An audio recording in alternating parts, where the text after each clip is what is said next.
अस्सलाम वालेकुम नाजरीन, तिब्बी इलाज में खुश आमदीद। उम्मीद है आप सब खैरियत से होंगे। जिन दोस्तों ने अभी तक चैनल को लाइक और सब्सक्राइब नहीं किया तो इसको लाइक और सब्सक्राइब कर लें ताकि तिब्बी इलाज में आने वाली हर वीडियो आपको बआसानी मासूल होती रहे। दोस्तों, आज का हमारा टॉपिक है मादा तौलीद की कमी यानी पतलापना और मादा तौलीद की पैदाइश ना होना।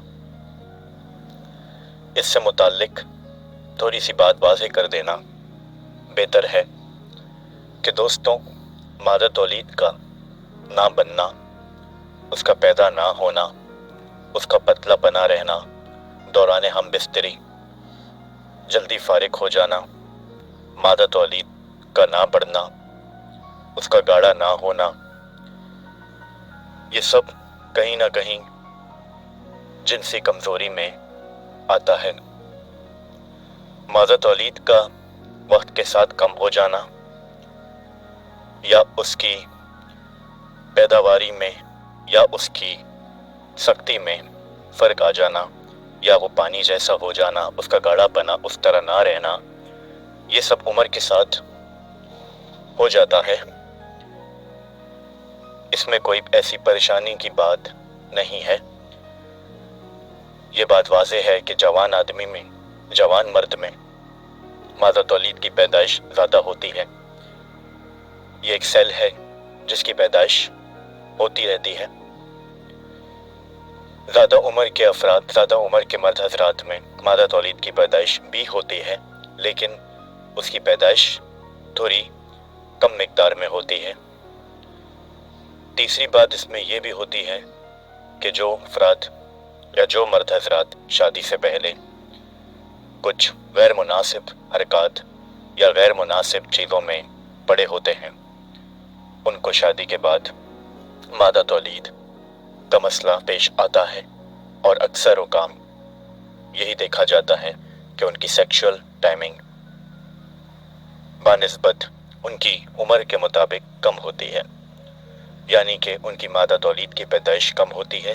मादा तौलीद की पैदाइश कम होगी तो ये बात ज़ाहिर है कि आपकी सेक्सुअलिटी, आपकी सेक्सुअल हेल्थ इसकी वजह से मुतासिर होगी। आपकी जिनसी ताकत, आपका जिनसी मजबूती और औज़े की सख्ती, ये सब मादा तौलीद से वाबस्ता है। तो लिहाजा जवान हज़रात से मेरी दरख्वास्त है कि ऐसी गैर मुनासिब और नामुनासिब चीज़ों से परहेज़ करें जो आपको ऐसी कमज़ोरी की तरफ ले जाएं। दोस्तों, आज का हमारा नुस्खा बेहद आसान है, कुदरती है, जड़ी बूटियों से है, बआसानी आपको हर जगह मौसूल मिलेगा, किसी भी पंसार स्टोर पे। आज का हमारा नुस्खा शर्तिया है। इसका इलाज बहुत आसान है, शर्तिया इलाज है और फ़ायदेमंद इलाज है। कोई इसमें साइड इफ़ेक्ट नहीं है, कुदरती चीज़ों से वाबस्ता है। यह आपकी मादा तौलीद की पैदाइश को बढ़ाता है, उसको गाढ़ा करता है। इस नुस्खे से, इस जड़ी बूटी से या इस दवा को लेने से आपकी सेक्सुअल सारी वीकनेस जो है वो ख़त्म होना शुरू हो जाती है। इससे आपकी सेक्सुअल टाइमिंग, हम बिस्तरी में आपकी टाइमिंग, हम बिस्तरी करते हुए आपकी सख्ती, ये सारी चीज़ें वापस आना शुरू हो जाती हैं। इसका इस्तेमाल बेहद आसान है, इसका नुस्खा बनाना भी बहुत आसान है। ये चीज़ें आपको बआसानी मिल जाएंगी। इस नुस्खे को ज़रूर इस्तेमाल करें, इंशाअल्लाह आपको इससे ज़रूर अफाका होगा। जो लोग चैनल में नए हैं उनसे मेरी दरख्वास्त है कि वीडियो को लाइक और शेयर लाजमी करें ताकि आपको बआसानी तिब्बी इलाज में मज़ीद ऐसे नुस्खे मिलते रहें। दोस्तों, नुस्खे की तरफ चलते हैं। तो सबसे पहले आपने जो चीज़ लेनी है उसका नाम है जंगली गोंद कतीरा। ये आपने 30 ग्राम लेना है, या अगर जंगली गोंद कतीरा अवेलेबल ना हो, जो कि अक्सर आजकल पंसारों में अवेलेबल नहीं है, तो आपने जंगली गोंद कीकर भी ले लेना है। इन दोनों में खासा कोई इतना फ़र्क नहीं पेश आएगा। जंगली गोंद कीकर या जंगली गोंद कतीरा 30 ग्राम लेना है आपने। मूसली सफ़ेद इंडिया 30 ग्राम लेना है। गोंद कतीरा 30 ग्राम लेना है।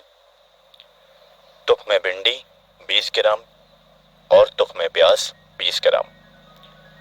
नुस्खे को एक बार दोबारा सुन लीजिए। जंगली गोंद केकर 30 ग्राम, मूसली सफ़ेद इंडिया 30 ग्राम, गोंद कतीरा 30 ग्राम, तुख्मे भिंडी 20 ग्राम, तुख्मे प्याज 20 ग्राम। इन सब का आपने सफ़ूफ बना लेना है। इस हिसाब से इसका सफ़ूफ बनाएं कि यह आपको जिस टाइम और जिस तरीके से और जितने दिन आपको इस्तेमाल करना है उसमें आपके लिए इसकी मिकदार उतनी ही रहे। शुरू की 3 चीज़ें आपने 30 ग्राम ही लेनी है और आखिर की 2 चीज़ें आपने 20 ग्राम ही लेनी है। इस हिसाब से आपने जब तक ये लेना है इसको उस हिसाब से इसका पाउडर बना लें। नुस्खा बेहद आसान है, इसको बआसानी इस्तेमाल करें बिना किसी झिझक के। इंशाल्लाह ये ज़रूर अफाका करेगा। नुस्खे की तरतीब पे चलते हैं, इसके इस्तेमाल की तरफ चलते हैं। तो दोस्तों, इसका पाउडर बना लेने के बाद आपने इसको रात को खाना खा लेने के बाद तकरीबन 1 घंटा, खाना खा लेने के बाद 1 घंटा हो जाए, उसके बाद इसको 1 चम्मच दूध से या फिर पानी से भी लिया जा सकता है। अगर तो दूध अवेलेबल नहीं है तो इसको पानी से ले लीजिए, पर ज़्यादा बेहतर तरीका ये है कि आप इसको दूध से लीजिए। दूध से ये ज़्यादा अफाका करेगा। इस नुस्खे को इस्तेमाल करें। इस्तेमाल करते हुए अपनी राय, अपना एक्सपीरियंस कमेंट पे ज़रूर शेयर करें। ऐसी ही मज़ीद तिब्बी नॉलेज में मज़ीद वीडियोस देखने के लिए आप मुझे ज़रूर कमेंट्स में बता सकते हैं कि आपको किस तरीके के इलाज की वीडियोस देखनी है, किस नुस्खे के बारे में जानना है, किस बीमारी के इलाज के बारे में जानना है। इंशाल्लाह मेरी पूरी कोशिश होगी कि आपको उसमें रहनुमाई अता कर सकूं। वीडियो अच्छी लगी हो तो लाइक, शेयर और सब्सक्राइब ज़रूर करिएगा। ऐसी मज़ीद वीडियो देखने के लिए मेरा चैनल लाइक करें, शेयर करें और सब्सक्राइब करें। मिलते हैं आपसे अगली किसी वीडियो में। तब तक के लिए अपना बहुत ख्याल रखिएगा। खुदा हाफिज़।